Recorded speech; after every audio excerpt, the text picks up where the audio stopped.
In the heart of Lagos, just a few blocks away from a noisy expressway, stood a quiet hotel. Clean sheets, hot meals, smiling manager. But behind room 6, blood stained the tiles. And in the basement, human parts were packed like meat. Some guests came in with dreams.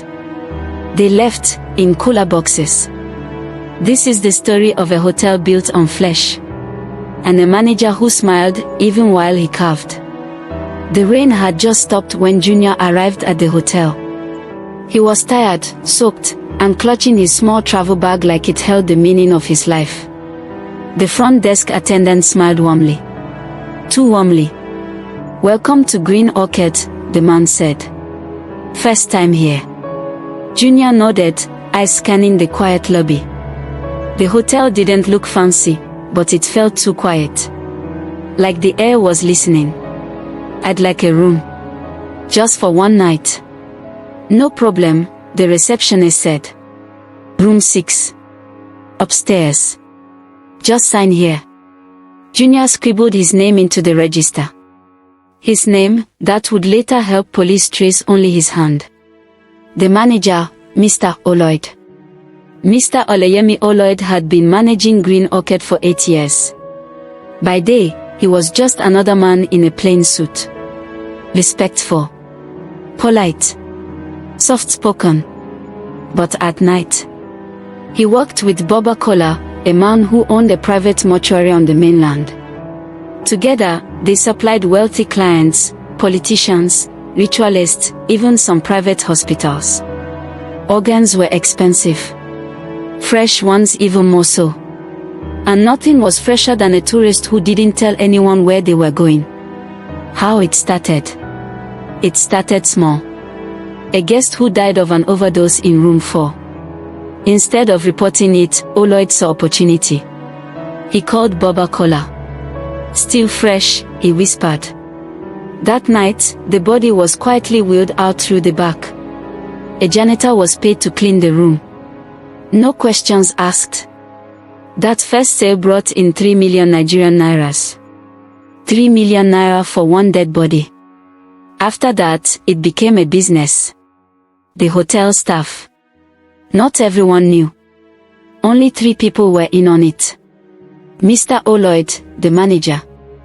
Miriam, the housekeeper, a single mother who stopped asking questions when her son's surgery was paid for in full. Uchenna, the night security man, once a butcher, now a silent cleaner of blood. They had a system. Room 6 was reserved for selected guests, those who checked in alone, didn't post much online, and paid cash. CCTV footage of them was wiped by morning.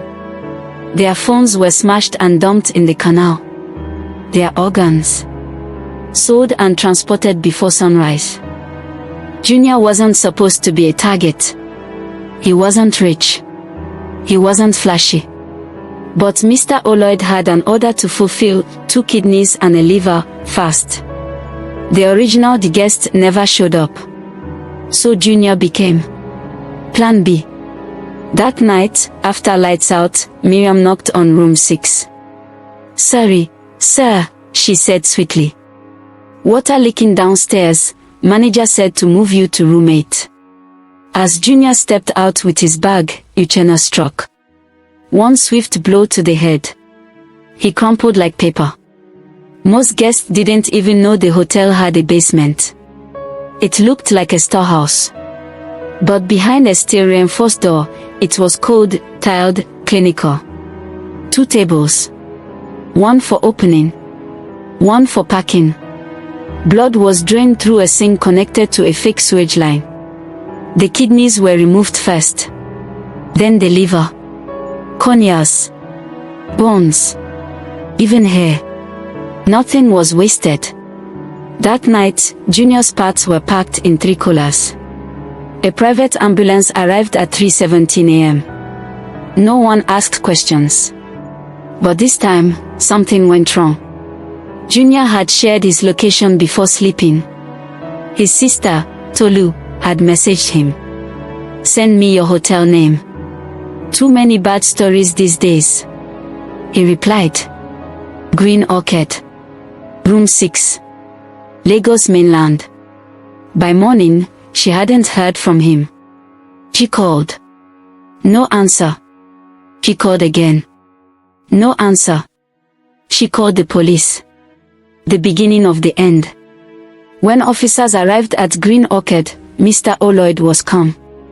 He smiled. Offered them drinks. Just another runaway guest, he said. But Tolu insisted.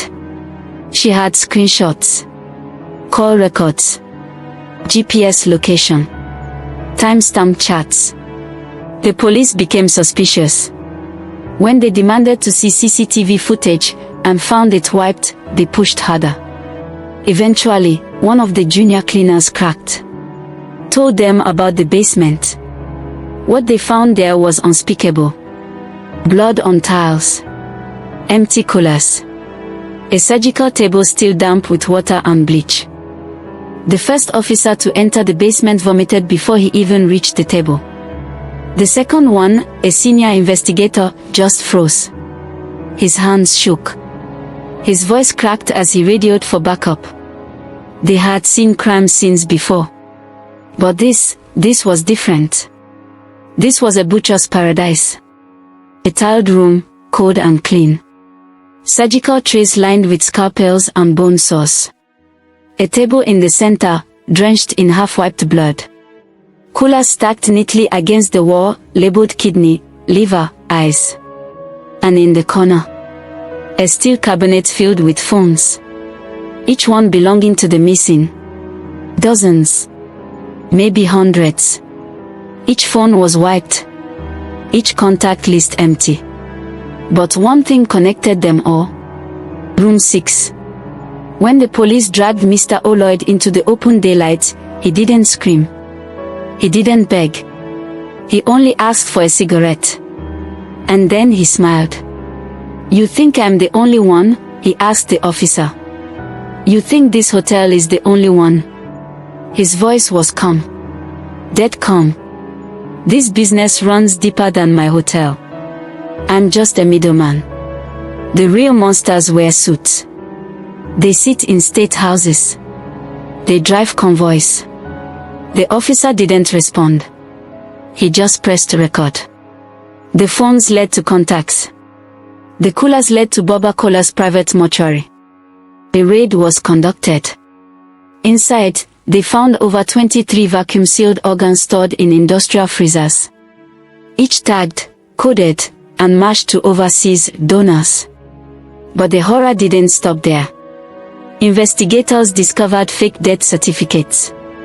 False hospital requests. Even body bags with hospital tags, stolen from real patients who never made it out alive. The clients. Some were local politicians. Others were foreign medical agents flying in under NGO visas. And worse. Some were pastors who needed parts for ritual healings. Junior's body was never fully recovered. Only one hand was identified. His sister, Tolu, confirmed it through a scar on the thumb, one he got from climbing a mango tree when he was 7. The story hit every major Nigerian news outlet. Newspaper, Human Parts Hotel uncovered in Lagos. Newspaper, manager ran slaughterhouse for 8 years. Newspaper, kidneys for sale, right under our nose. Protests broke out. Human rights groups marched. Some hospitals were shut down. 2 commissioners were sacked. A senator resigned quietly and flew out of the country. But in the hearts of the people, one fear remained. How many other Green Orchid hotels were still open, with different names, in different towns? 3 months after Mr. Oloyede was locked in solitary confinement, he died. There were no signs of poison. No wounds. No struggle. Just his body. Curled up. With his mouth sewn shut by something unseen. Inmates swore they heard chanting that night. Whispers in the walls. Like all the voices of the dead. Finally came for him. Green Orchid Hotel was demolished. But the land never healed.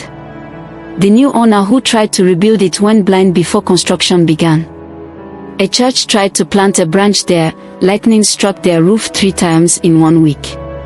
The land now grows nothing. No grass. No birds. Only silence. They say the spirits of the guests still wander the ruins, waiting for someone to tell their stories right. And every year, on the day Junior died, Tolu returns, lights a candle, and places a small sign on the rubble. Not all hotels are for resting. Some are for collecting. Always send your location to your loved ones before checking into any hotel. Call them in front of the hotel staff so they know someone is aware of your whereabouts. This simple act can discourage any harmful plans against you. If you found this story interesting and educational, kindly subscribe to this channel to support the creator in bringing you more stories.